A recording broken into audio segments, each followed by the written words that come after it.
Oxirgi 10 kunim juda yomon o'tdi. Chunki bir narsani unutgandim. Vaqtlar kelib hammamiz shu yerlarga kelishimizni unutgandim. Oxirgi paytlarda hech qachon bu yerlarga kelmaydiganday kunlarni o'tkazdim. Arzimagan sabablarga yaqinlarimni xafa qildim. Lekin bu yerda yaqinlarni xafa qilganlar ham, ularni xursand qilganlar ham hammasi yotibdi. Yaqinlarimni xafa qilib, halovatimni yo'qotdim.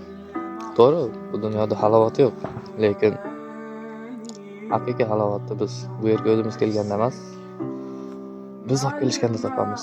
Lekin o'shanda halovat topish uchun hozirdan sababini qilib qo'yishimiz kerak. Uni menga o'zi eslatdi. Sizlarga ham eslatishni joiz bildim. O'ziga shukr.